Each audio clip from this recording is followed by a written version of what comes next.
All right, assalamu alaikum. We're going to get started. So today's topic is, our speaker is Omar Malik with the Magica Institute. He's the head of the Michigan chapter for the past 2 years. He has given khutbah at IED before, he gave a khutbah today, and he will be speaking to us tonight. Those of you who are waiting for the final chapter of the talk that Hafiz started regarding Imam Mahdi, Dajjal, and Isa alayhi salam, we have not forgotten about that third class. That's going to happen soon, just stay tuned. But when we have guests like Omar Malik Institute who want to come in and speak, we always defer to them and give them a Friday night to speak to us. Incidentally, just want to let you know something about this program. Originally, this was started back in 1988 with Imam Munir, and he would give these type of talks, and aunties would bring something small to share with everyone. And a lot of us who grew up, I was in high school at that time, we wanted to kind of go back to our roots and restart that program and make it more of a family atmosphere. A lot of those aunties, my mother was one of them, are no longer with us. But if we continue on, maybe they get the ajr of what they started here at our community. And we promote that, this type of program every Friday. Feel free to bring something small to share with the rest of the community if you prefer. With that said, I would turn it over to Brother Omar, and we can get started, inshallah. There will be a short Q&A after, and Brother Omar Malik has some information on classes with Al-Maghrib that he will be conducting here at IED in the future, inshallah.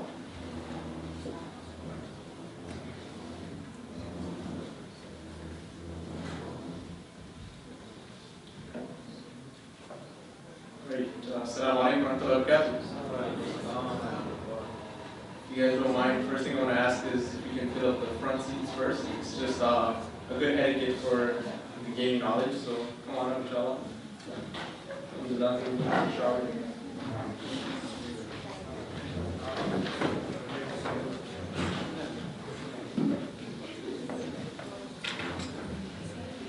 Also, if you don't mind, just say salam to the person next to you, inshallah.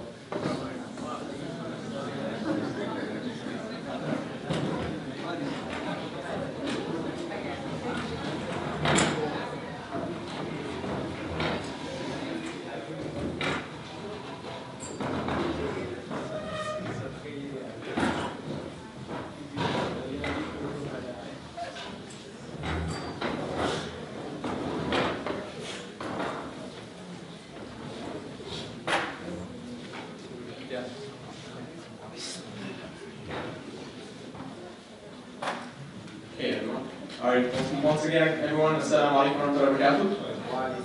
Bismillah, walhamdulillah, wa salatu wa salamu ala rasulillah, wa ala alihi wa sahbihi ajma'in. Rabbi shrah li sadri wa yassir li amri wa hlul 'uqdatan min lisani yafqahu qawli. All praise and gratitude is for the sake of Allah, the most gracious and the most merciful. We seek His help and forgiveness from the evil of our souls and from the sins that we have committed. We ask Allah subhanahu wa ta'ala to send His peace and blessings on our beloved Prophet Muhammad, sallallahu alayhi wa sallam, his family, his companions, and all of his righteous followers to the day of judgment. And may Allah subhanahu wa ta'ala make us of his righteous followers. Ameen. May Allah subhanahu wa ta'ala accept us from those who are treading a path towards knowledge, because Allah subhanahu wa ta'ala makes the path of Jannah easy for those people. May Allah make us of the people of Jannah. Ameen.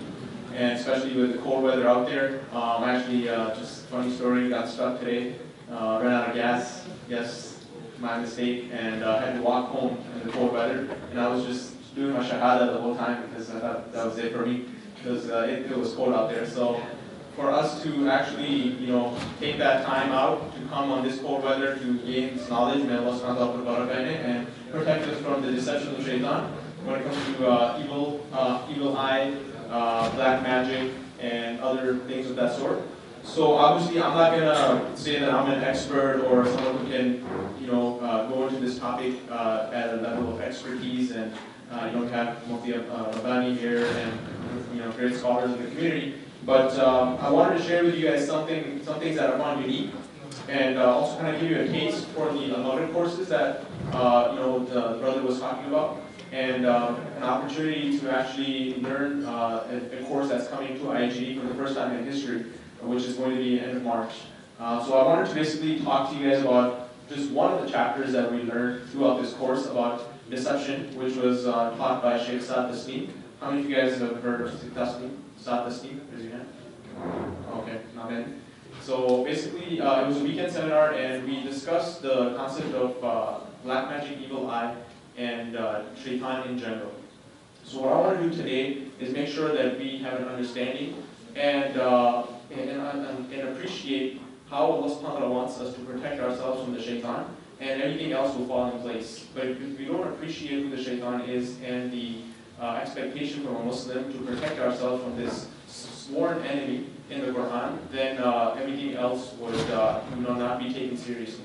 So subhanAllah, for example, today in the khutbah, I connected the way we even go to the bathroom, right? The way we relieve ourselves, and we see a lot of people complain about the masjid bathrooms, right? That could have an effect on the way the shayateen have effect on that individual, right? So cleanliness is such a big part of our religion, but maybe sometimes people don't make that connection. Maybe black magic is only limited to people's understanding of breaking marriages between couples and stuff that we might have heard in Pakistan or in Indo-Pakistan area, where black magic might be more prevalent than it is in America.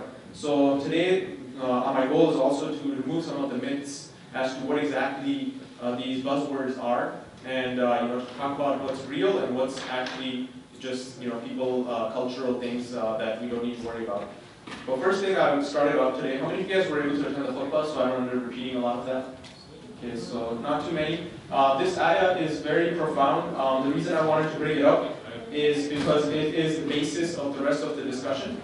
So I want you to just picture that we are now moved on, we lived our lives, and we are now meeting Allah subhanahu wa ta'ala. And for some of us, it's been decided that they will end up in the hellfire. May Allah protect us from the hellfire. Ameen. And so in the hellfire, the shaitan will come and give a speech to the people of the hellfire. And this will give you a lot of insight as to what the shaitan knows, what powers he has over people, and what we need to be aware of to protect ourselves. So if this ayah is looked at, even though this is for the people, it's a scary ayah, it is for people who have ended up in the hellfire, but this is one of the biggest mercy of Allah subhanahu wa ta'ala, because He's telling us about it now, so we don't have to worry about it in the future. So this is literally what's going to be said by the shaitan to the people of the hellfire, and Allah is giving us free access to that information, so we don't make the same, we don't fall into His traps. So it says, وَقَالَ الشَّيْطَانُ لَمَّا قُضِيَ الْأَمْرِ, and just I'm going to try to break it in pieces. And the shaitan will say when the matter has been decided. What does that mean? When the matter has been decided? Yes, basically whoever's going to end up in Jannah versus hellfire has already been decided. إِنَّ اللَّهَ وَعَدَكُمْ وَعَدَ الْحَقِّ. So Allah subhanahu wa ta'ala indeed had promised you, and Allah's promises are the truth.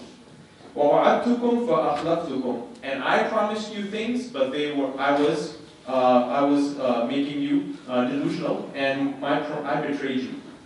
وَمَا كَانَ لِيَ عَلَيْكُمْ مِنْ سُلْطَانٍ. I had no authority over you.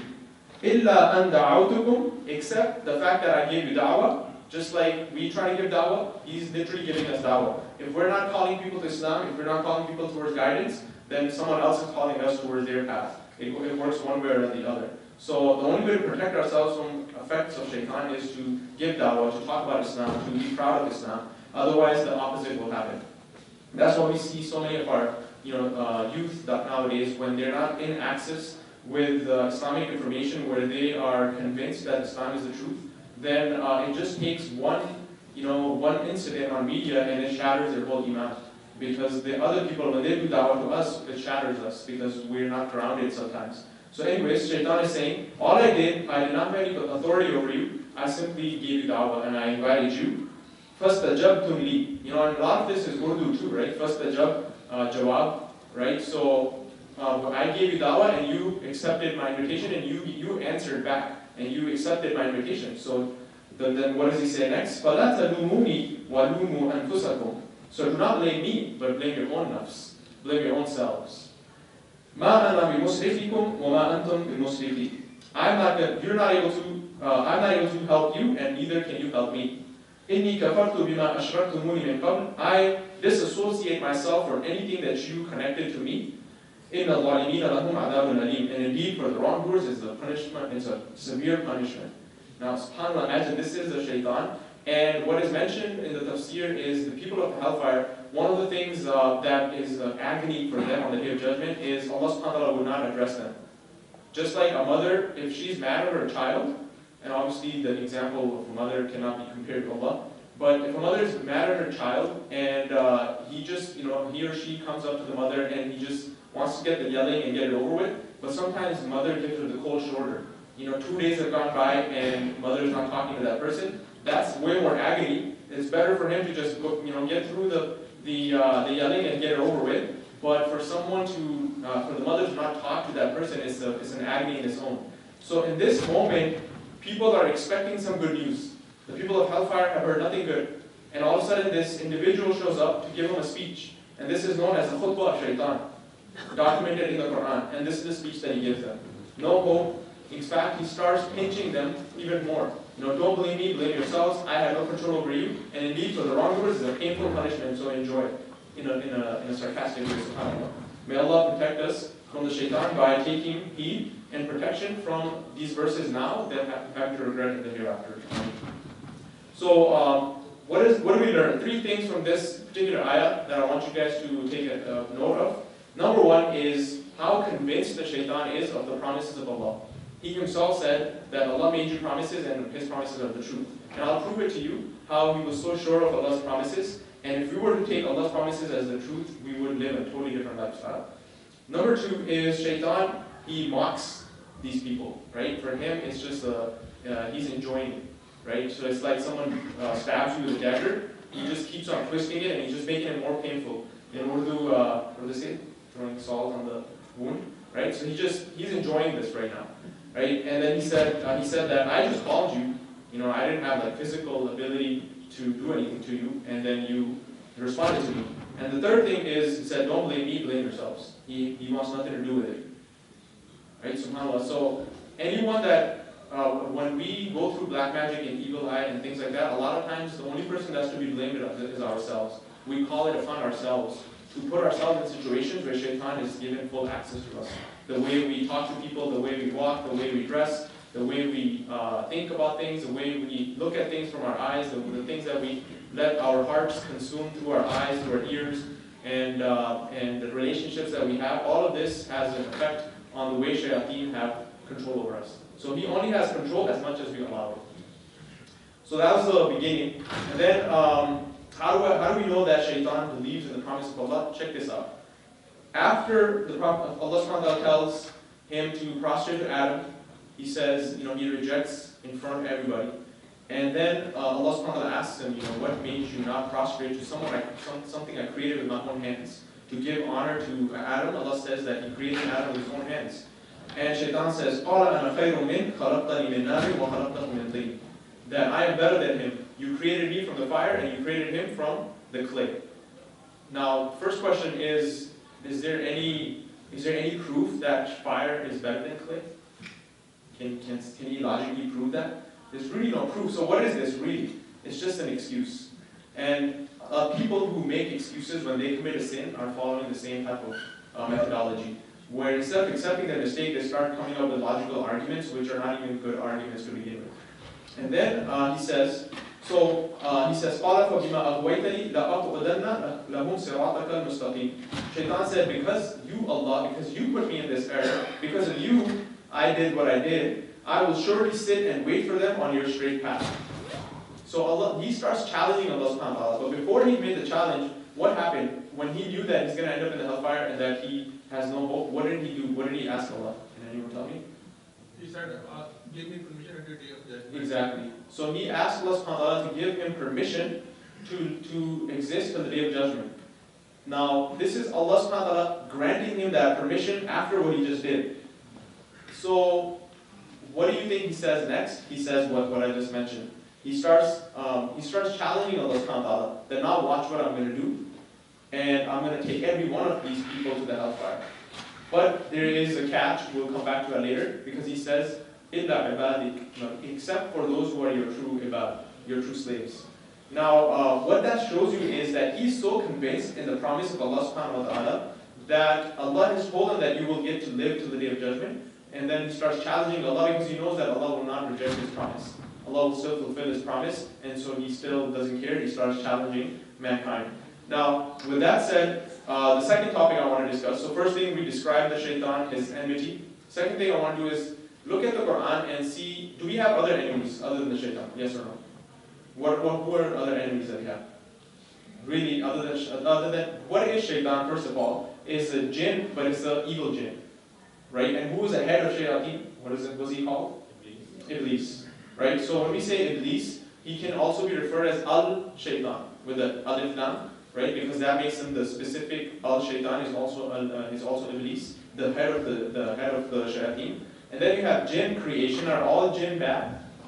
No, because among the jinn you have Muslims as well. You have a whole surah named Surah Jinn, and you also know that when Prophet came back from Ta'if and nobody listened to him, one person accepted Islam, and also jinn, they were listening to the recitation of the Prophet and they accepted Islam. And so da'wah could have effects in ways you can't imagine. So what is a shaitan then? Shaitan is an evil jinn, right? So when we say shayateen, this is evil jinn. And so if we have the shayateen, what kind of other enemies we have are human beings. Now look at, when Allah talks about the enmity of human beings, there's still hope. And Allah tells us different ways to respond when our enemies, our haters, they attack us. And so in this, there are three examples of this in Surah Al-Araf, verse number 199 to 200. خُذِ الْعَفْوَ وَأْمُرْ بِالْعُرْفِ وَأَعْرِضْ عَنِ الْجَاهِلِينَ. Okay, so what is special about these verses is Allah will first talk about the human enemies, and then He talks about the shaitan enemies. And then you have to tell me what's Allah subhanahu wa ta'ala trying to tell us. What is the basic premise of this study right now? So Allah in this ayah said, take what is given freely, enjoy what is good, and turn away from the ignorant. وَإِمَّا يَنْزَغَنَّكَ مِنَ الشَّيْطَانِ. And then He talks about the evil, the shayateen, and He says, and if the evil suggestions come to you from the shaitan, then seek refuge in Allah. Indeed, He is hearing and knowing.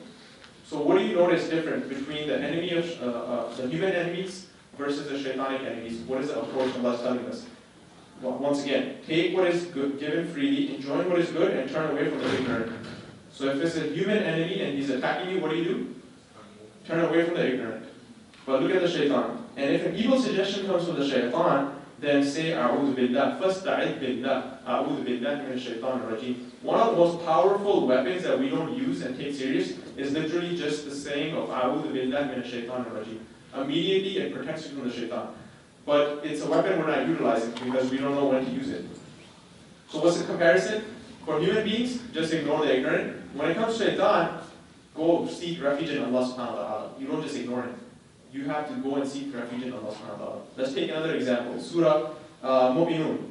إِدْفَعَ بِالَّتِي هِيَ أَحْسَنُ السَّيِّئَةِ نَحْنُ أَعْلَمُ بِمَا يَصِفُونَ وَقُلْ رَبِّ أَعُوذُ بِكَ مِنْ حَمَزَاتِ الشَّيَاطِينِ. Repel by the means of what is best, their evil. So when it comes to you human beings, how do you repel their evil? I just said it. Ignore was the last one. In this case, repel with good. Right? So whatever bad they do, you repel with goodness. But when it comes to the shaitan, you don't mess around with shaitan. You don't start giving da'wah to the shaitan. There's no such thing. Right? When it comes to shaitan, وَقُلْ رَبِّ أَعُوذُ بِكَ مِنْ حَمَزَاتِ الشَّيْطَانِ. My Lord, I seek refuge in you from the insanity of shaitan and the devils. Alright, that was the second example. Third example, Surah Fussilat, verses 34 to 36. وَلَا تَسْتَوِي الْحَسَنَةُ وَلَا السَّيِّئَةُ إِدْفَعْ بِالَّتِي هِيَ أَحْسَنُ فَإِذَا الَّذِي بَيْنَكَ وَبَيْنَهُ عَدَاوَةٌ كَأَنَّهُ وَلِيٌّ حَمِيمٌ. Alright, and not equal are good deeds and the bad deeds. Repel evil with good, which is better, and thereupon the one whom between you and him is enmity may actually become your best devoted friend. وَإِمَّا يَنْزَغَنَّكَ مِنَ الشَّيْطَانِ نَزْغٌ فَاسْتَعِذْ بِاللَّهِ إِنَّهُ هُوَ السَّمِيعُ الْعَلِيمُ.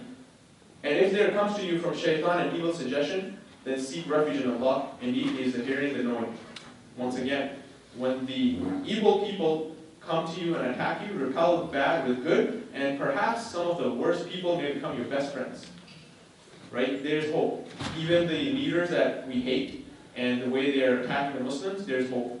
They might become your devout friends. Has that not happened in history? In the time of Prophet ﷺ? Has that not happened over and over again? Right? So even with them, there's hope. But with shaitan, no hope. You don't play logic games with shaitan. And that's where a lot of Muslims fall apart. Is they start using their logic to deal, with shaitanic things. If Allah said haram, it's haram, but we have to find ways and loop arounds and fatwas to make ourselves feel better. That's literally what it's saying. Don't mess around with the shaitan. He's not someone that you can trust in. He will always, at the end of the day, deceive you. That's why the whole course was called deception. Now, I know we haven't got to magic and evil ayah. We'll get there. But next thing is, let's look at how he affects you on a day-to-day basis. His enmity on a daily basis to the littlest, most minute things which affect us in bigger ways, right? Black magic doesn't just come out of the blue, but some things are allowing it to happen. So Abu Hurairah narrated, and I'm going to start with your birth. The moment you're born, the enmity starts. Actually, before you're even born, the enmity starts. How does he make sure to affect you before you're even born? What can you get? Because there is why in Quran that we should do the prophetic whether that child. Right. But before even having the child, what does he try to do? Is he tries to attract the opposite genders to have haram relationships, right? And we know so many cases now, and this is Muslims are not immune from this. Is having children outside of marriage, and this has become an epidemic. And we can talk about that whole discussion of how that's destroying society and families. But he literally would work on you before you were born, right? Now, the moment you're born, Abu Hurairah narrates that the Prophet ﷺ said, authentic hadith in Sahih Bukhari, when any human being is born, the shaitan pokes them at both sides of their body with his 2 fingers, except who? No? Except Isa alayhi salam, except Jesus, the son of Mary, whom the shaitan tried to touch but failed, for he touched something else instead. Basically, the crux of the matter is that Isa alayhi salam was protected. And the Prophet mentioned that few of the babies were protected from this poking of the shaitan, but everyone else, when we were born, one of the reasons we cried. Now again, if we don't believe in the unseen, if you tell this to an Orientalist or a scientific-minded person, as if science has anything against Islam, they both work together. We know the scientific miracles of the Quran as well. But they will be like, what are you talking about, right? But if you believe in the shaitan, this is happening, right? At the moment of your birth, in the most as authentic as you can get, you're being poked by the shaitan because of how much he hates you. What's a baby gonna do against shaitan? But his enmity is to the point he can't even watch a baby being born unless he pokes them. Whatever he can do to make that happen. Now, if you're taking notes, six ways that the shaitan controls you on a daily basis. He will enter your body when you yawn. So yawning is such a big problem. Literally, I saw at Fajr prayer one time, this brother, every 2 seconds at Fajr, he would just, like, I don't want you to do it, it's embarrassing, but like this long, no hand on the mouth, nothing, until the imam at the end just started yelling, and this is the first time I supported the imam yelling at people. I was like, I don't blame you, man. Like, this is just horrible, right? And so it's like mind-boggling. These people they're able to come for Fajr, which takes a lot, right? But he has no idea of the hadith about yawning. And how many people yawn, they don't put their hand in front of the mouth? The shaitan enters the body of this person, right? Forget black magic. You're already giving full access to the shaitan because of these little things, right? So we'll talk about that hadith on yawning. He tries to ruin your prayer. He will entice us when alone with the opposite gender. He will try to eat with us.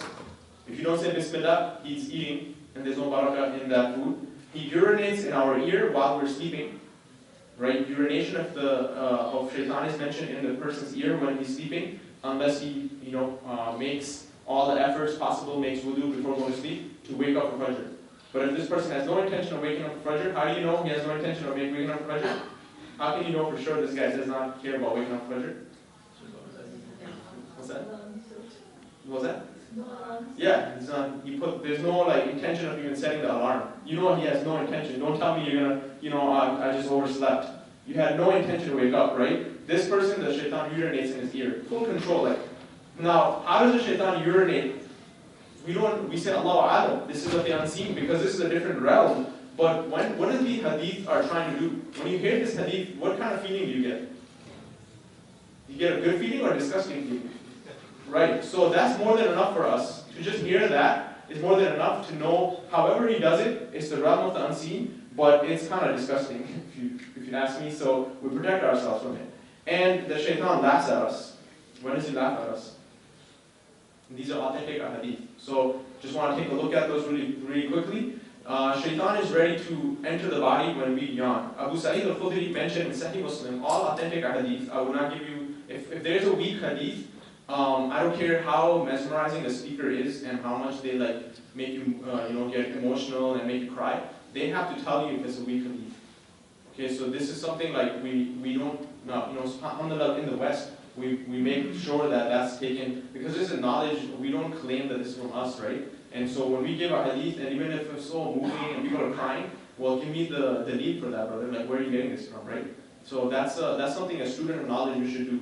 So I'm giving you references. In Sahih Muslim, when one of you yawns, you should try to refrain from it, because the shaitan will enter your mouth when you yawn. And when you yawn, you should hold it back or cover your mouth. That's the sunnah of the Prophet ﷺ. Let's start with the little stuff before we talk about the big stuff, right? And so you protect yourself from the shaitan by covering your mouth, and there's no dua, nothing you have to say, but that's just the etiquette. And literally that brother, if he knew about this hadith, he would have saved all of us from ruining our Fajr prayer that day, and the imams, and his anger and everything, because he could have just held it back. But how do you come in front of, would you do that in an interview? Like we would never do that. Imagine going to an interview, you get dressed up, and then you start yawning in front of the interviewer. I mean, but in front of Allah, subhanAllah, right? No, the next one, shaitan laughs at us. In Sahih Bukhari, Abu Hurairah radiallahu anhu narrates that the Prophet ﷺ said, Allah loves when a person sneezes. Why? Because it's actually a blessing. It's one of the biggest favors of Allah to have the ability to sneeze. Because sneezing has multiple benefits. So when we sneeze, that's because of those massive benefits. What do we say? We say Alhamdulillah. But many people don't say Alhamdulillah. And in fact, they don't put the hand in front of their mouth. And so yesterday, my Quran teacher from Pakistan, he was saying what one of the Maulana Sahab has actually, he didn't even follow this hadith. He was giving a lecture, and he sneezed so hard. First of all, he had the mic in front of him. And then, and then he didn't put his mouth, a hand in front of his mouth. And so all of his snot and stuff came and just collected in front of the beard, and there's just massive noise, and you lose respect for that person. It's just these basic etiquettes. How can you be a teacher giving a lecture and then you don't even know the etiquette of covering your mouth when you sneeze? And so what was the rest of the hadith? Allah loves when a person sneezes. Allah does not like it when a person yawns. When a person sneezes, then they should praise Allah by saying Alhamdulillah. And it is the right of every Muslim upon another Muslim that when they hear a Muslim sneeze, that they may say, may Allah have mercy upon you. Well, this is my biggest pet peeve. I'll follow the sunnah, put my hand, say Alhamdulillah, and everyone's just quiet. Everybody forgets the hadith that say Yarhamukallah. This is one of the rights of your brother, right? It's mind-boggling. These little things, we don't take them serious. And it has massive effect. Someone who's new to Islam, right? Imagine, look at it from a new Muslim. He's excited, he hears this hadith, he says Alhamdulillah, he's expecting a reply, and it's just quiet. Right? He's like, what is this? I don't see any brotherhood here. As for yawning, it is from the shaitan, and shaitan laughs at the person who, when he hears a person making a sound while yawning. Do you know why he laughs? Because yawning is contagious. Don't try it now. But when one person yawns and does not follow the sunnah, everybody else, one after the other, just start yawning, because it's literally contagious. And shaitan laughs at that. He's having a good time. That's why the hadith said that shaitan laughs at this person. Number 3, shaitan urinates in the one while we asleep.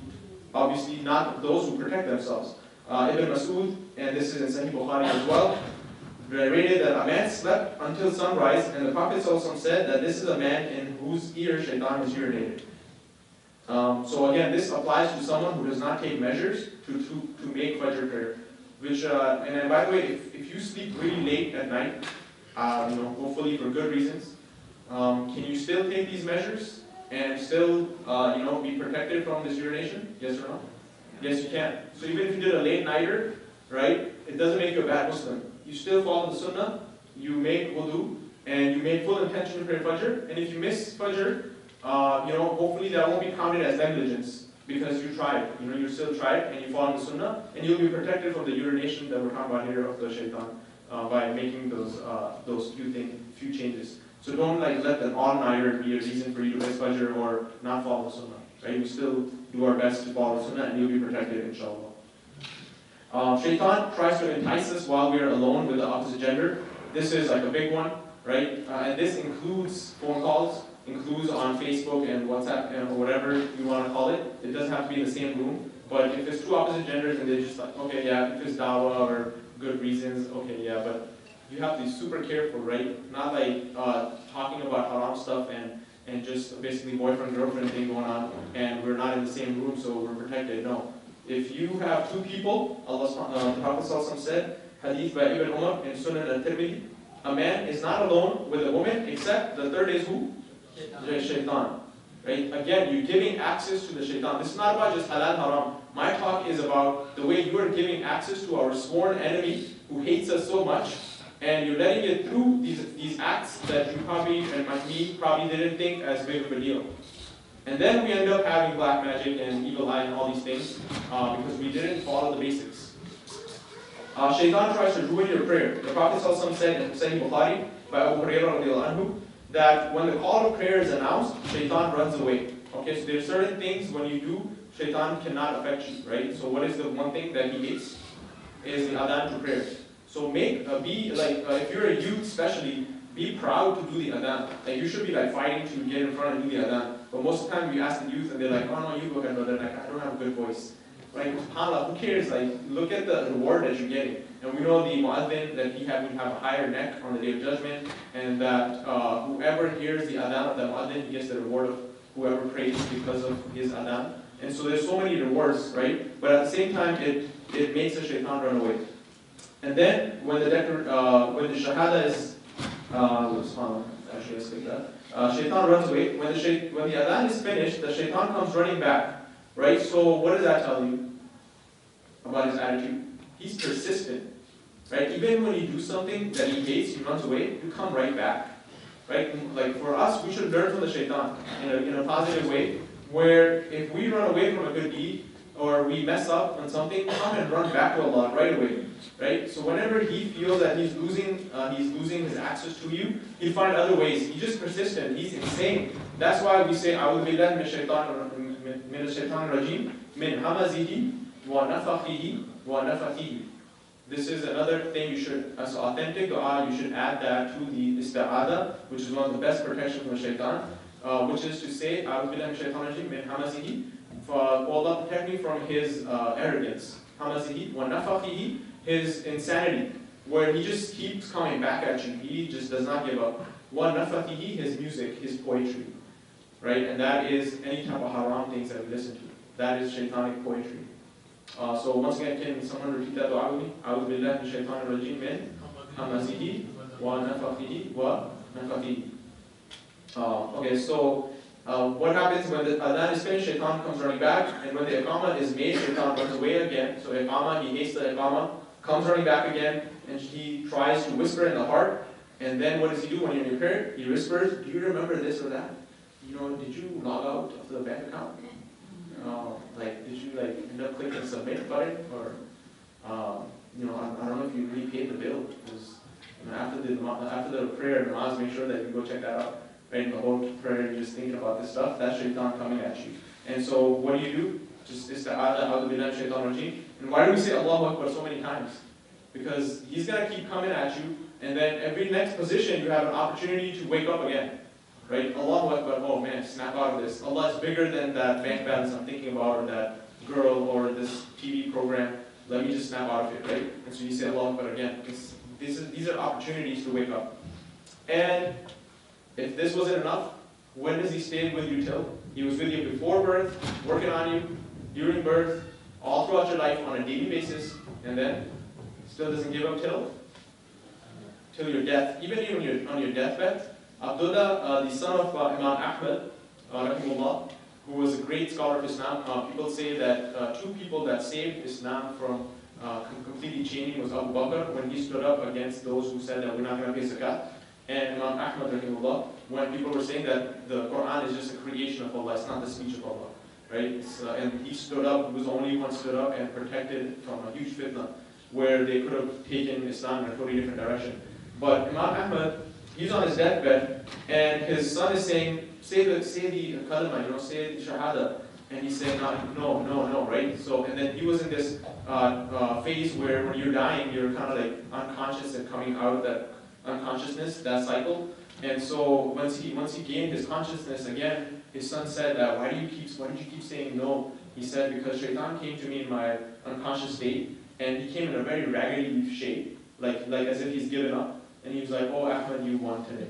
And I kept saying, no, not yet, not yet. Not yet. Because even to the last second, even as great scholars as Imam Ahmad, Shaitan is working hard on him to make sure that he slips. And he said, no, not yet, not until I'm passed away. And he wanted to make sure that the last thing he says is the kalima. When I think about that, I think about the youth. When we hear these stories, it makes perfect sense. These are true stories, over and over, where a doctor would say, I've witnessed so many deaths, and people who are in medical field, they probably witness deaths, and they will notice that someone is dying, and he's a Muslim, and you're telling him to say the Shahada, and he's looking at you with his eyes saying that, I know what you want me to say, but it's just not coming out of my mouth. Because it doesn't just pop out like that. If you live on the Shahada, on the Kalima, then it will be easy for you. Otherwise, you could say it, and that person would just stare at you, and it's not coming out of their mouth. And so we ask Allah to protect us from the Shaitan throughout our lives by فَاتَّخِذُوهُ عَدُوًّا. Take him as your enemy. Don't take, he's not something you play around with. You don't take a passive approach to the Shaitan. You have to take the actions. Everything is a war. You have to, the moment you wake up, you open up your eyes, it's a war zone. And you have to be ready for every single moment. And every time you slip, you go right back to Allah subhanahu wa ta'ala, just like he comes right back to attack us. So those are some things about Shaitan. And to make sure, by the way, this was like 1 page of our course.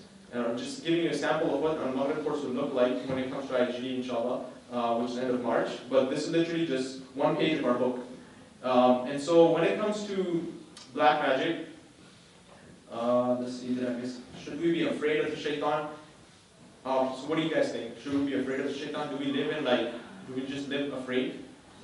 No, basically, if you follow the basic sunnahs of the Prophet ﷺ and you read your azkar, you will be protected from most of the problems that we're going to talk about, right? And so there's no reason to be paranoid, to feel like he's so dangerous and whatever, because he has no power over us except for what we allow him to have. إِنَّهُ لَيْسَ لَهُ سُلْطَانٌ عَلَى الَّذِينَ آمَنُوا وَعَلَى رَبِّهِمْ يَتَوَكَّلُونَ. Indeed, there is for him no authority over those who have believed and they rely upon their Lord. He has no authority if you rely upon Allah subhanahu wa ta'ala. إِنَّ عِبَادِي لَيْسَ لَكَ عَلَيْهِمْ سُلْطَانٌ وَكَفَى بِرَبِّكَ وَكِيلًا. Indeed, over my believing servants, there is for you no authority, and sufficient is your Lord and disposer of affairs.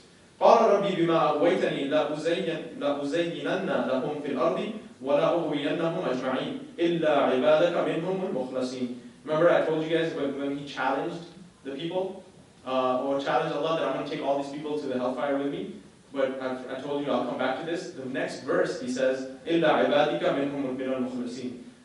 Except for those who are your good servants, who are your chosen servants. Right? So he himself said, I have no power over these guys, but I'm going to go after those who stay away from Allah, who disobey Allah, and who don't take Allah's commandments seriously. I'm going to go after those guys. And so, in fact, we can even prove, but that's not the topic for today, but we even took a whole session after this, and we talked about how there are certain cases where Shaitan can actually completely give up on a person. Like, can you give me an example when an individual that this happened to? Hazrat Omar Shaitan just gave up on him. They said that whenever Omar will take one path, Shaitan will take a different path. Why would he do that? Because there are certain people, they're so good against the Shaitan, that when he attacks them, they actually increase their ibadah. Right? So he's like, man, I'm not going to mess with him, because when I mess with him, his worship becomes even more. He makes more sajdas, his Quran increases, and so I'm actually motivating him to do more than what he's doing right now, so I better stay away. You can actually get to that level, right? We don't always have to be the victims. We can actually get to a level where he has no authority over you, and he actually starts fearing you, and he does not want to mess with you. One example is when the sajda sahu. Everyone knows how to do that, right? So if you have forgetfulness in your prayer, what do?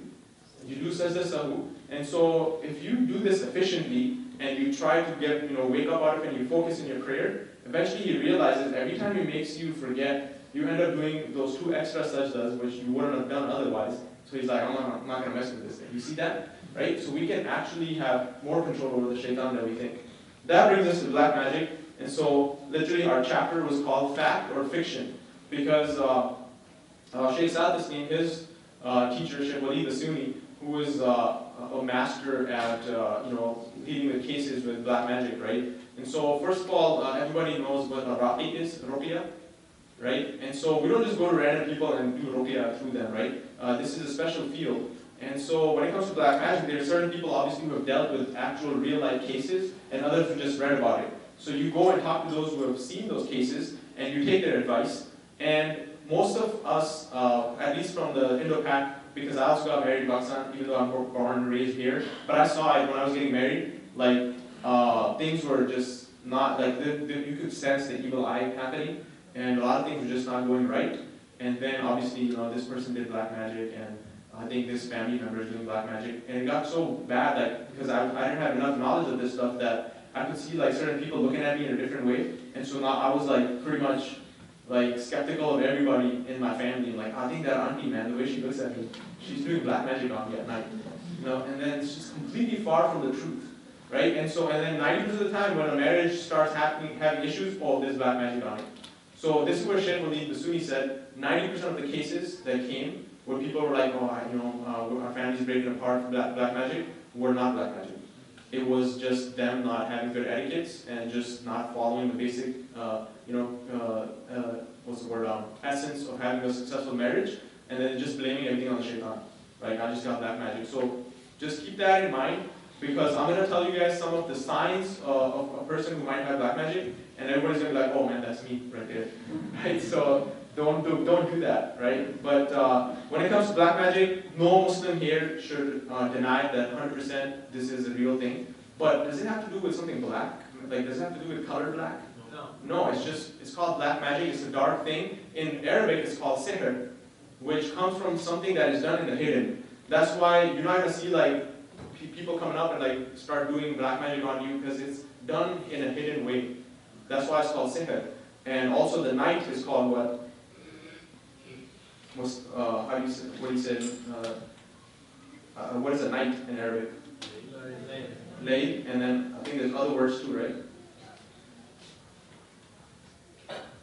The last part of the night is called sahar, right? And that also comes from same thing is hidden. Also, the lungs are called sahar because they are hidden, right? So something that is being done in the hidden, that's how it gets the word sihr. It doesn't have to do with anything with black, but it is dark, right? And it is a very dark place to go into. Anyone, I'm sure every Muslim knows this, but anyone who practices black magic or goes to a black magician to do it on other people is a kafir.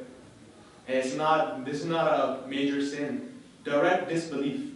That is why when we talk about magic, you have to clarify what is exactly magic, because that brings us into illusions, right? Because there's magic in television and stuff like that we see.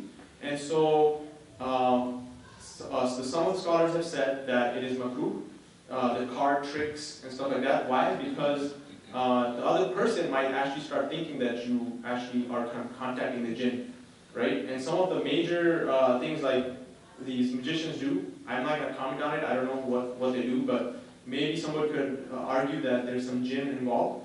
And so it creates doubt at the minimum, right?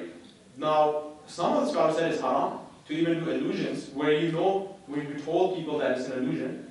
Why? Because if you go from doing magic or doing something haram to what's the other extreme? If it's just an illusion, does it go from makruh to or does it go from halal to somewhere in the middle, or it goes straight to disbelief?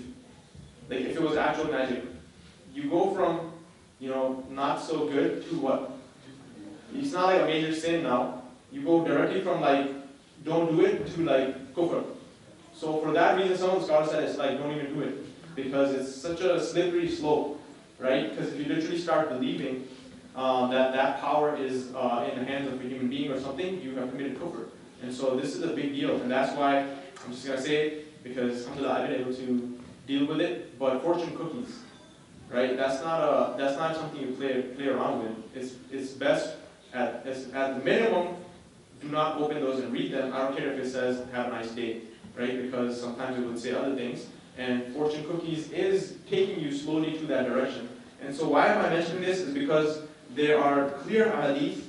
Now I'm not saying, now the correct opinion, the stronger opinion is like if someone is doing a card trick and you know that it's an illusion and he tells you, it's allowed, it's permissible, right? But we still want to be very careful on where we stretch the limit of that, right? When it starts getting shaky, if a person is using the jinn to do illusions, that's kufr. There's no like haram or something like that. It goes from that to complete kufr, right? So we want to make sure if it is an illusion involving the jinn, that is very dangerous.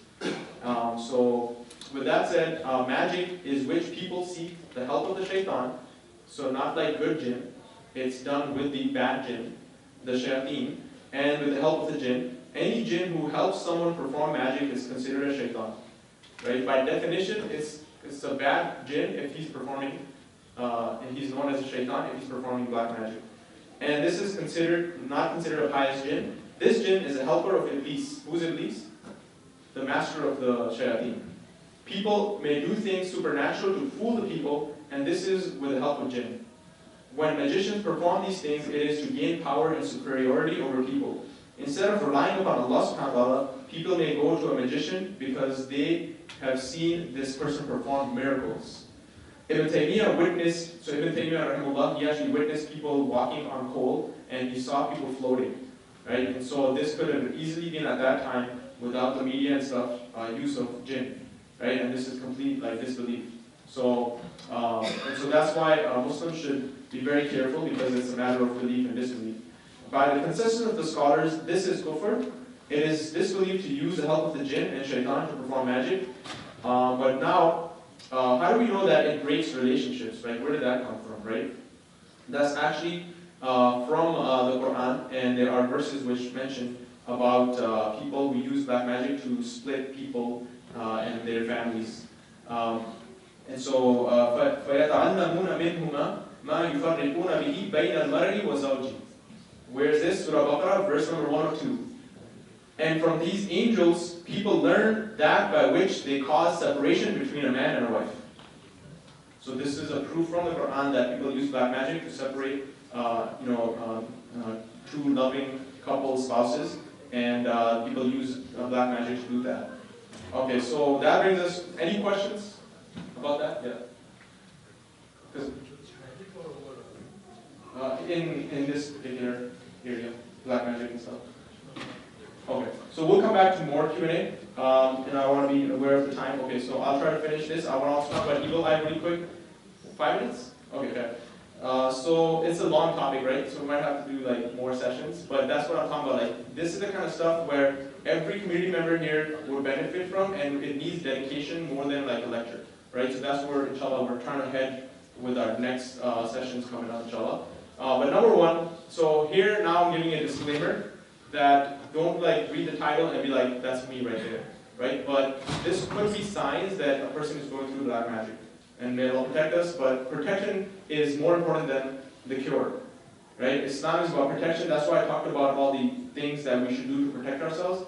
Just specifically, if we run out of time, I want to make sure this gets said before anything else, which is Ayatul Kursi, right? 3 times with the 3 quls at the Qul A'udhu Huwallahu Ahad, Qul A'udhu Birabbil Falaq, and Qul A'udhu Birabbin Nas.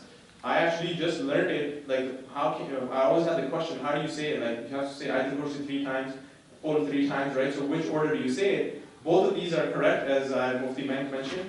You can say Ayatul Kursi, and then Qul Huwallahu Ahad, Qul A'udhu Birabbil Falaq, Qul A'udhu Birabbin Nas, and then do that again 3 times. Oh, is that good? Or another way is just say Ayatul Kursi 3 times, then Qul Huwallahu Ahad 3 times, Qul A'udhu Birabbil 3 times. So at least we have no like, what am I doing it right or wrong? So that's the first thing. These are the minimum things I'm going to tell you guys that everyone should be saying. Every single Muslim should have this in their vocabulary when you wake up and you go to sleep. You're going to save yourself from a lot of problems and a lot of shaitanic access. Saying the last 2 ayat of Surah Baqarah before you go to sleep, saying Ayatul Kursi the 3 times, like I said, saying La ilaha illallah wahdahu la sharika lah, lahul mulk wa lahul hamd, yuhyi wa yumeet wa huwa ala kulli shay'in qadir, saying that 100 times every single day. You can do that throughout the day. A'udhu bi kalimatillahi tammati min sharri ma khalaq. This is a very, very important dua. You say that 3 times. Does anyone have other ones that you want to share? These are, and then obviously, if you feel that you are going through black magic, then we're going to talk about that really quickly. But there's also أعوذ بكلمات الله التامات من شر ما خلق. بسم الله الذي لا يضر مع اسمه شيء في الأرض ولا في السماء وهو السميع العليم. In the name of Allah, those whose name nothing is in the heavens or the earth can cause any harm, and He is the one who hears and knows everything. Right? So you do that. What else? Surah Baqarah. Also, and another thing is when we hear the hadith that reciting the Surah Baqarah in your house protects you from and the shaitan entering the house. A lot of people just are doing kitchen work and then the Quran is playing in the background. That's not what what is the right thing to do? It's to actually recite it. So even if it takes you time, take your time and recite it. And hopefully if you are, it's not impermissible to be playing the Quran, but you're supposed to be focusing on it because that's, out of the respect for the Quran. So you can't be like doing bathroom work and then the Quran is playing, right? That's not a good respect for the Quran. But maybe someone else in the house is listening. At the end of the day, it's still a protection, but the right thing to do is to recite it and to understand what you're saying. So Surah Baqarah is very powerful, and so on and so forth. Any part of the Quran is obviously powerful, but these things are so critical because a lot of times nowadays, and I am so guilty of this myself, the last thing we do is watch a YouTube video, and then we're watching cats and dogs fighting, and that's the last thing we did before we went to sleep.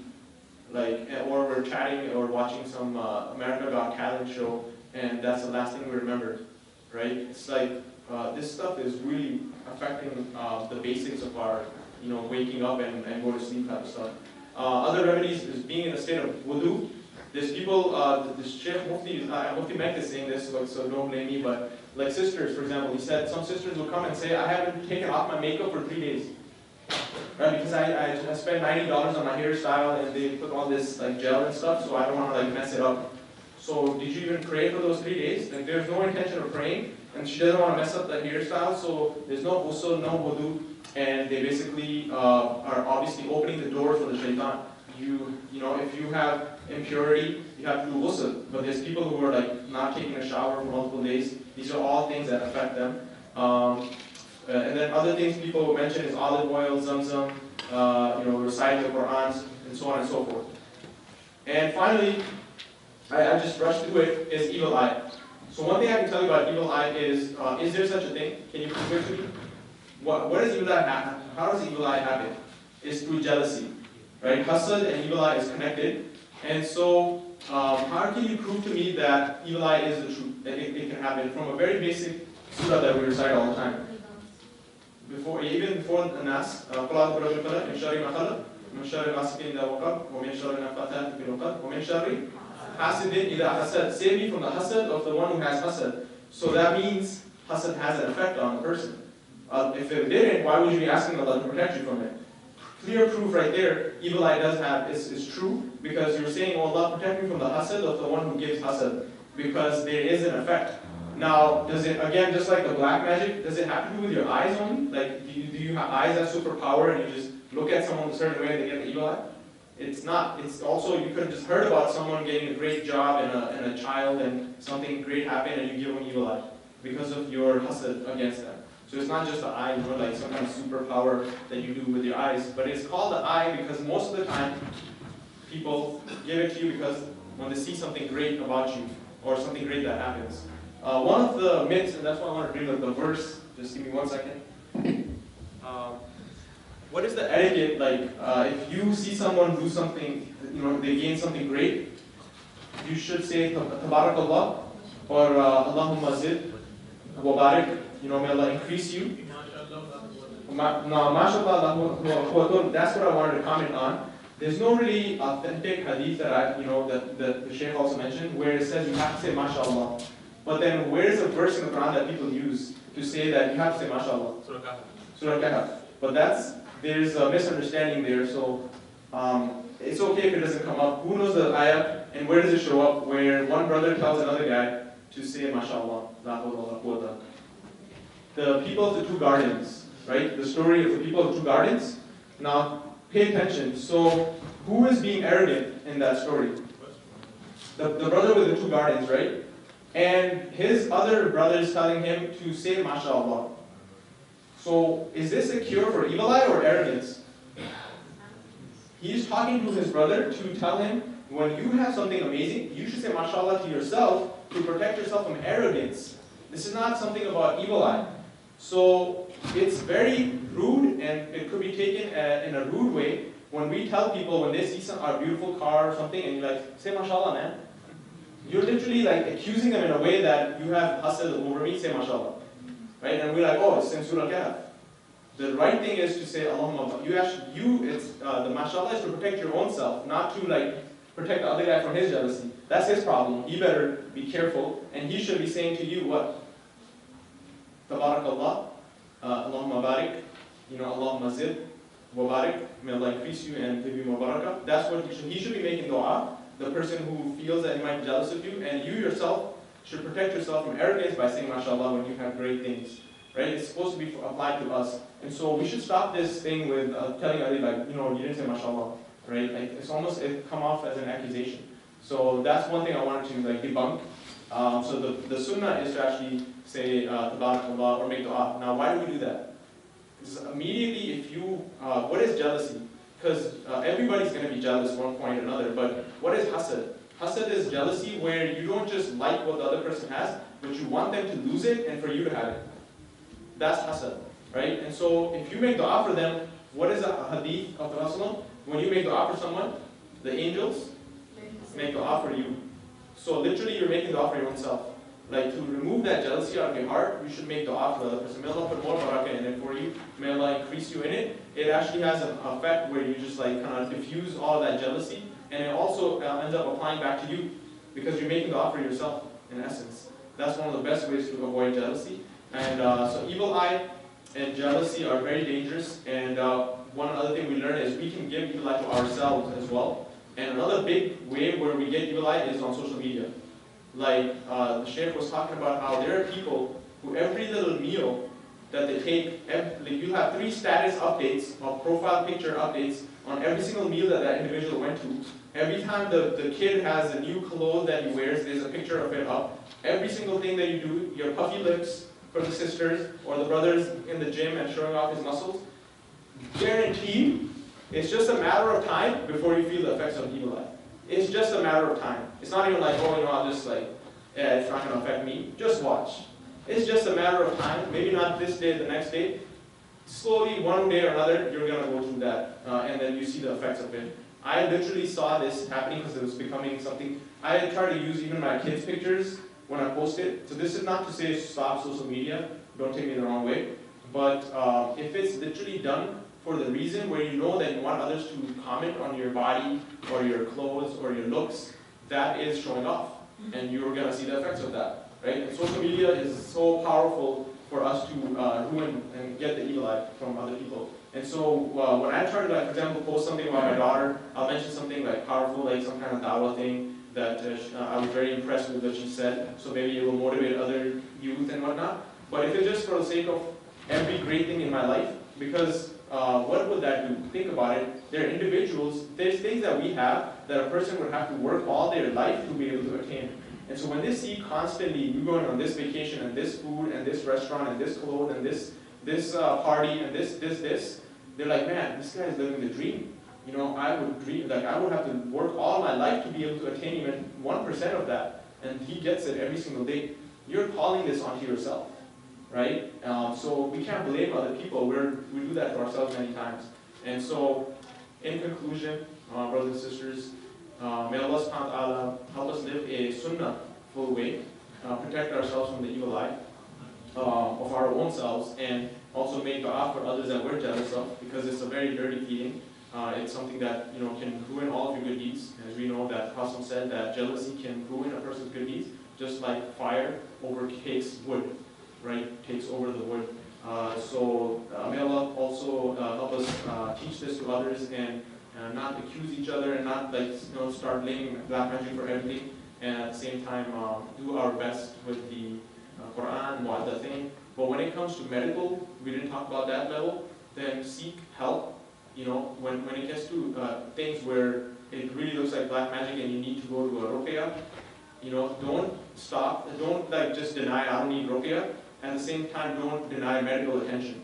Both have to go in place, right? So some people are like, oh, you know, I don't need like this medical stuff, this is definitely black magic ruqya, and then they don't go for medical attention. Others, they're like, what are you talking about, ruqya stuff, this is all medical.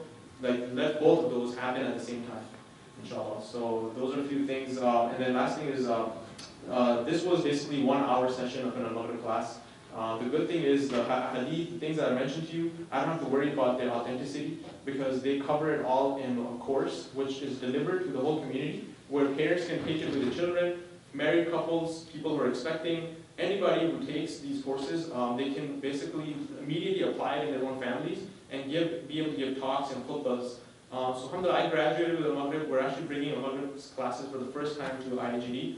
Because we felt that there is a need and people would respond accordingly. So the flyers have been handed out, but basically we're bringing Sheikh Muhammad Mana, who is the first American to receive, what was it, the Quranic study degree from Medina. This was the first American to ever receive it, and he's coming here, inshallah, to teach this course on the epic of Musa alayhi salam. So we're going to have Friday night at the Unity Center, and then the course will be from Saturday to Sunday, 10 a.m. to 7 p.m. on March 27th and 28th. Or actually, is it 20? 27th is the Friday, so 28th and 29th will be IGD. It'll be a table set up, you bring your laptops, a lot of activities. We're going to do activities with the youth, the crowd, we'll keep everybody involved. And the reason it's critical is because they have a $30 off special discount, which is, and we sell out these classes, alhamdulillah, for the last whole year and a half. We've sold out every single class. But this is the first time we're bringing it to Rochester Hills. So this discount does not get offered, and it's ending on Sunday. So we literally printed those for you. If you're not able to take it, give it to other friends before Sunday, and the URL is up there. On the URL, you will see the registration button, but also a video of the Shaykh talking about the course and every little detail about the course. Because Musa alayhi salam's story is the most mentioned story in the Quran for a reason, because it can connect with parents, it connects with the youth, it connects with community leaders, activists, anyone will benefit, inshallah. So take advantage of that discount. Yes, go ahead. Is there babysitting available? Yes, we're going to provide babysitting. We provide, if there's a hafid in the community, we'll pay for their first course. It's free. If there's a new Muslim who just accepted Islam, we'll pay for their fees. If there's people who are requiring financial aid, we will pay for, we'll help them, put some of our budget to help them, because we never reject anyone for financial reasons. And if someone is traveling out of town, we provide for them travel accommodation. Anybody who literally, the only thing expected from the community is we're giving you a month and a half notice. Just make the proper course, the schedule changes from your workplace, whatever you have to do, a month and a half in advance. Everything else we'll take care of, inshallah. Food will be provided here, and like I said, most of the time people complain about either babysitting, traveling, expense, or I can't afford it. Everything we can help, inshallah. But we just want you to make those schedule changes and commit, right? And so, especially with the people we're gonna sponsor and pay for, we want to make sure that they take the full course, inshallah. Any other questions? Did everyone get if you didn't get this, just make sure, and then hand it, we need to get all of these out because by Sunday it's useless, right? Because the discount will be done. And so this is only applicable till Sunday night, inshallah. So if you can take a bunch, just hand them out to your friends who couldn't make it, inshallah, because otherwise it's a waste of paper and not good for the environment. So I want to just get them out, inshallah, if you take them and hand them out. Any questions about the topic? I'm sorry guys, that took longer than I wanted to.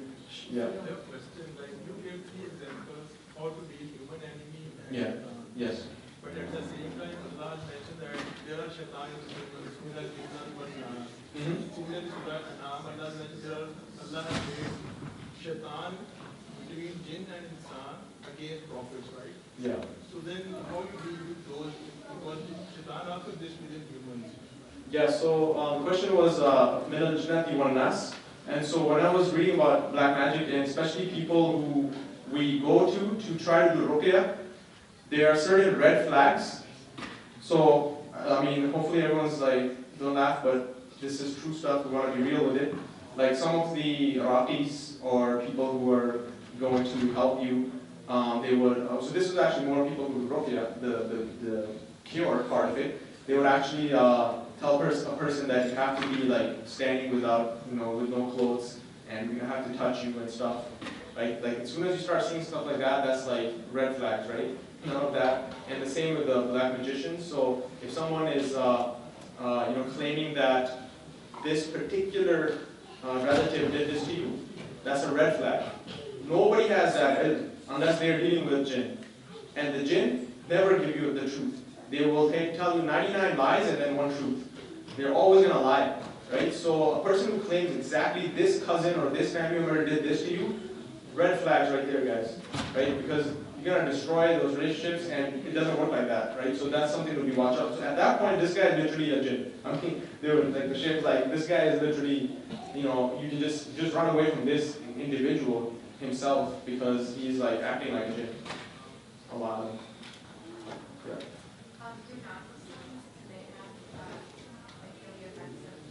Yes, I typed in eagle eye. I was like protection from eagle eye on YouTube, and I wanted to get some lessons. I'm thinking, Mufti Bank or some other person would show up, and most of it was Christians making prayers and then quoting verses from the Bible to protect from eagle eye. So they completely acknowledge this as well. What do they call it? Do they call it something different? They might call it, the topic was called evil eye actually. Yeah. If you type in protection from evil eye, you'll see mostly Christian sources come up on YouTube before the Islamic ones. So it's a very well-known thing about people with spirituality. Yeah. Since you mentioned Ruqya multiple times, I think it would have been used to bring up Shaykh Allah said it to be coerced. The people who are closest to Allah are those who perform Ruqya upon themselves, not coerced. Yes. Ruqya, the best way to do Ruqya is to do it on yourself. Right? It's permissible to seek out another person, but the best Ruqya is to perform it on yourself. The strongest, I don't know, Allah knows best, but alhamdulillah, haven't experienced a lot of magic or evil eye type of thing, but our last event that we had, after that event, I felt some strong power, strong effect of evil eye, where I was given, when I told this to people, because it was a massive event, a lot of people saw the success of it, and there was definitely some people who were maybe jealous about it or whatnot, and so people who were activists, when I mentioned to them that I'm feeling these weird headaches and they're not going away, and the tiredness of the event is already over, the logistical tiredness, but I'm still feeling these effects. Because they had gone through this, right away they said, this evil eye, you need to read Ruqya on yourself. And so there was a point where it got so bad that the doctor was going to put me on depression pills. And when I saw the price of this pill, I was like, forget this. And subhanAllah, I just focused on my Ruqya and my mu'adazan and my dhikr, which I was lacking on, and it went away. Like, I have a proof of that. That literally happened at the Ilm Fest. If you guys attended the Ilm Fest, that was like a massive event we had. When was it? Like November 16th. November, man, you know the date. So November 16th, we had the Ilm Fest, and then for the next whole month, I suffered with strong headaches that I'd never experienced before. Went to the ER, nothing was working, until I was like, man, give me whatever pill I need to take. And then, subhanAllah, alhamdulillah, I didn't take that pill because, man, I don't want to, just the thought of being on those type of pills, when I saw the bill, I was like, something's not right. And subhanAllah, just focusing on the Ruqya helped a lot. Inshallah. I'm sorry. Once I'll be ready. While performing salah, Yeah. Just cover your mouth and you're allowed to, that's another thing, lots of people they don't want to move and stuff at all, which is allowed in prayer, unless you're just doing it profusely.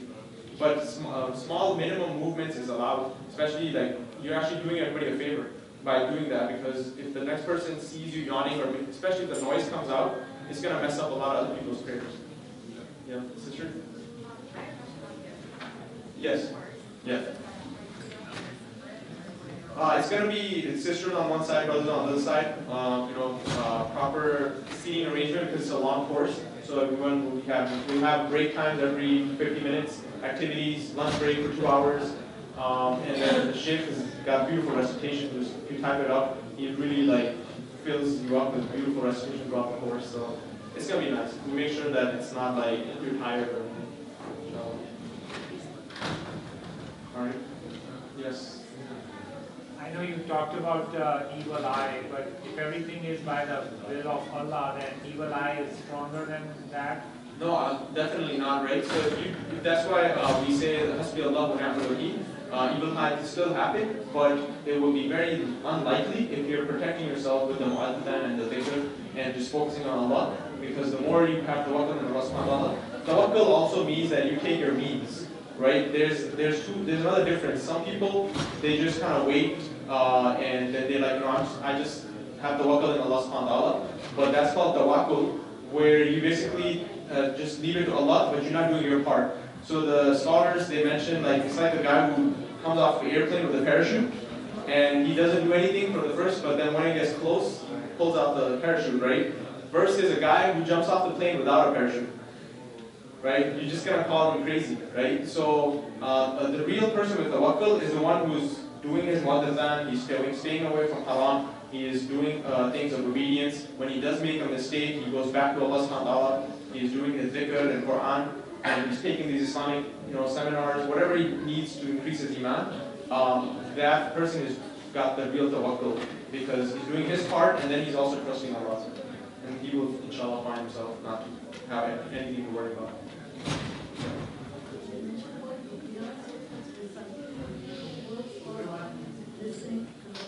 It's always best to recite it, but you can listen to it too, that's permissible, as long as you're paying attention.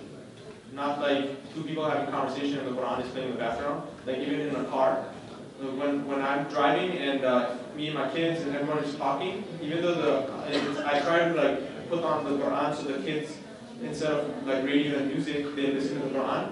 But when the moment we start conversating, I try to have a good conversation, and instead of just Quran becoming like this thing in the background that almost almost like that annoyance. Right? So it's better to just pause it at that moment, have your conversation, and then put it back on when everyone's focused on it. There's PDFs, and like I can share some with you. Like immediately, people send me ayat that are proper. Like if you go to Rafi's, the type of ayat that they will recommend. And so there's a whole like almost curriculum that you can read. It will take you like 15-20 minutes, and so that's very easily available now. Yeah, if you guys want, I can give you your email address and I can, or WhatsApp, I can WhatsApp it to you guys. Yeah, there's so many, you can easily find it, but I'll make sure it's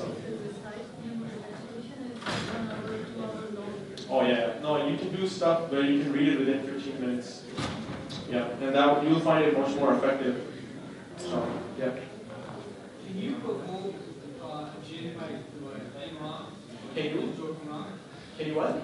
Can you provoke jinn just by joking around? Just so jinn, they're mostly in dirty places, right? And so I'm not sure about provoking them through just messing around, but you try to avoid dirty places where there's haram going on. And then in the bathroom, like I talked about today, that's a big one, right? Like when we see young guys, Muslims, in masajid bathrooms with like urine and stuff, that's like open access to shayateen, because they're already in dirty places, and not cleansing a person when they don't clean themselves properly, when they're not in a state of wudu, and the urine marks, and not doing ghusl and proper showers, this is giving access to the shayateen. That's why when we enter the bathroom, we're supposed to make dua, right? Allah protect me from the female and male jinn, right? So I would say dirty places for sure we stay away from, but I'm not sure about provoking them just like through certain words or anything like that. I haven't come across anything where you provoke them by it. But a person who's doing black magic, because it's sihr, how they provoke jinn could involve some of that, right? But they're doing it intentionally. Like they're using, what I've heard is they use Quranic verses and read them backwards or other dirty things. And another thing is the person who's doing black magic, if you go to that person to do black magic, for them to do black magic for you, there's always a price to pay. And so the jinn, they don't do the tricks and things for you for free. They will make you do stuff that, sometimes will be something like urinating on the Quran, or flushing down the verses of the Quran in the toilet, or hitting yourself with chains and physically abusing yourself. that's the price to pay. So it's almost like a transaction. Because what does the jinn, what does the shaitan want? Right? He has inferiority complex. Right? He did not want to do sajda to Adam. So in order for him to perform tricks for you, he wants something in return, which is humiliation. So he wants that person to be humiliated. So you might think that that person is controlling a jinn, but it's actually the other way around. The jinn has got full control of that man or woman because they're making them do stuff behind the scene that nobody else would do, and sometimes it leads to something as far as shirk, maybe even prostrating to certain things. So that's where a person who's doing black magic, they're giving up their soul for some money, stuff like that. Yeah, we're good. All right. So, few final words, Ernie? Okay, everyone. سبحانك اللهم وبحمدك نشهد أن لا إله إلا أنت نستغفرك ونتوب إليك. بسم الله الرحمن الرحيم. والعصر إن الإنسان لفي خسر إلا الذين آمنوا وعملوا الصالحات وتواصوا بالحق وتواصوا بالصبر. Inshallah, we'll see you guys in March, inshallah. Yeah, and yeah, please come and get